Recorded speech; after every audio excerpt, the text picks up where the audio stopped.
Okay, hello and welcome to page 50 of my graphic novel of comic strips titled Found Earth. 50 feels like a milestone.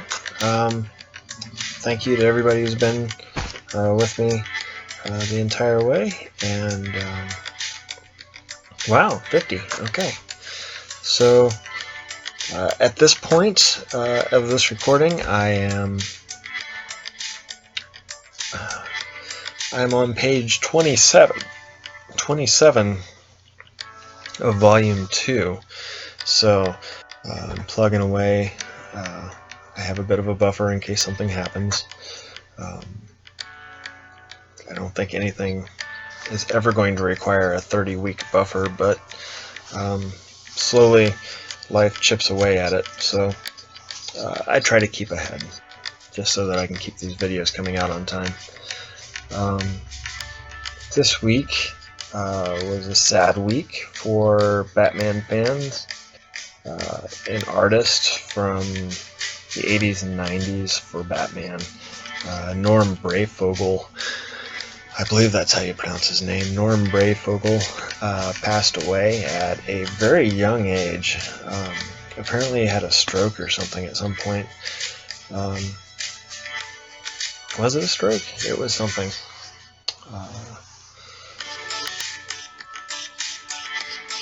And then his health just deteriorated rapidly after that.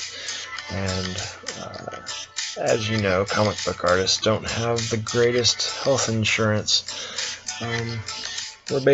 Most comic book artists are basically freelancers. They sign exclusive contracts for a while, and those can get kind of good.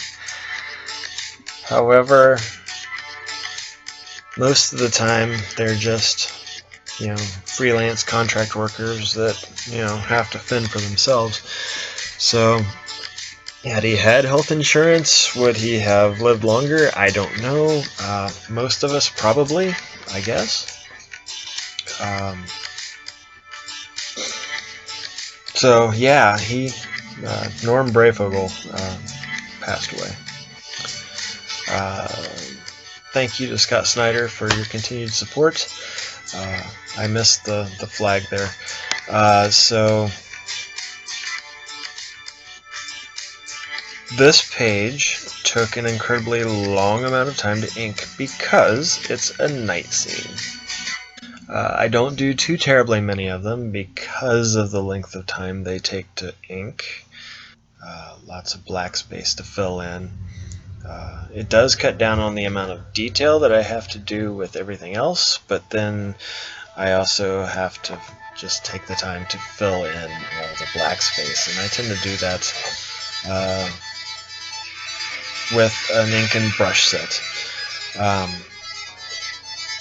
which I don't get to take out too terribly often. I think with my next book I may switch over to that. I'm still working out the visualizations for the next story, the Christmas story, that I'm going to do.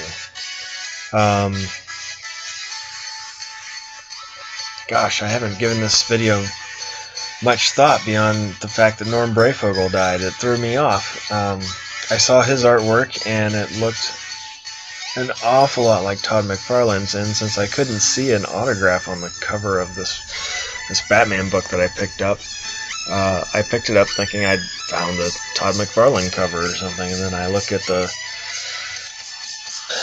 credits in the book and find out that I was way off, but that this guy was really, really good as well.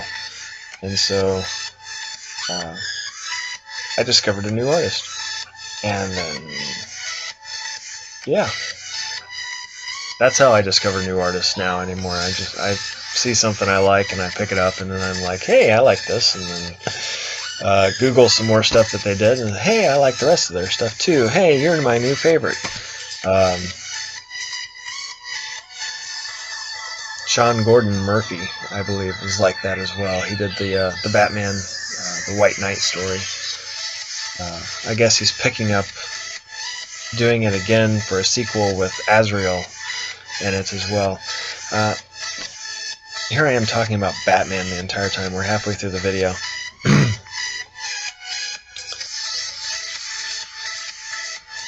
I think with my stories, lettering is what I need to learn how to do better, I think. And I believe with the next book, I start picking up tips from professionals I Googled about how to do it better. I think the most amateurish thing about this this comic at this point, and number 50, page 50, is the lettering.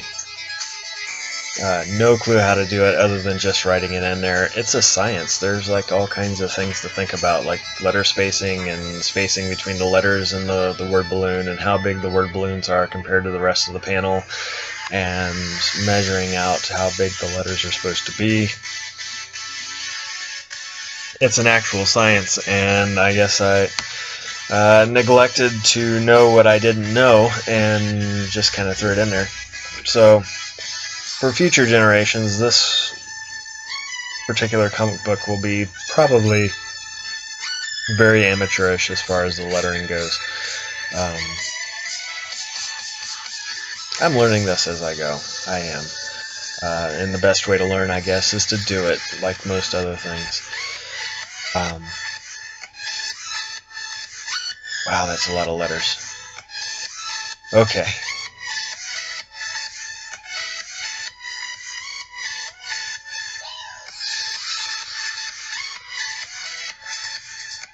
In later videos, I will go ahead and fill in those black spaces and eliminate the pencils as I go. I have a fairly humid environment in my studio, and so if I'm not careful, the lead seems to just kind of soak into the paper, and so I've learned over time to just go ahead and erase it as soon as possible. The pencil more than the ink.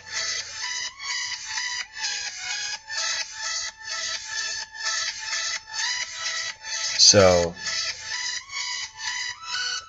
yeah, here we're getting to the point where I'm outlining all the shapes that will need to be inked around.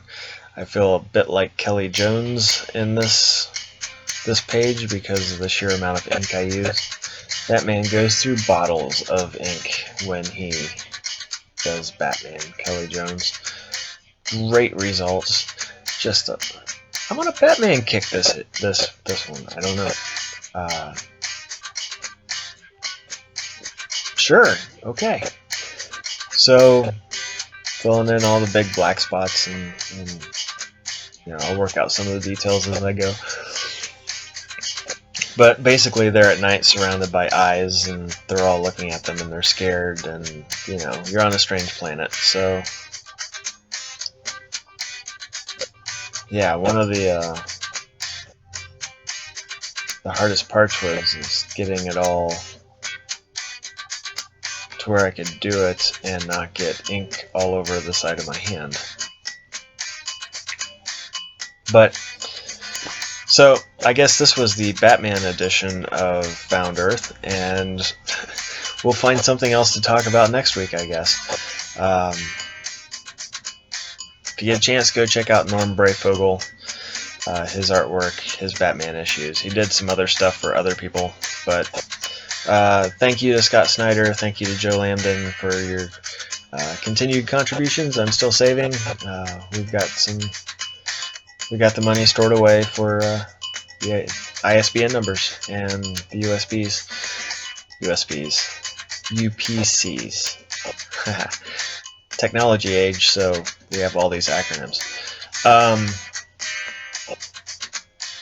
Yeah, and I hope you enjoy the rest of this video, and I will talk to you again next week. And happy creating, and have fun, and we will see you then.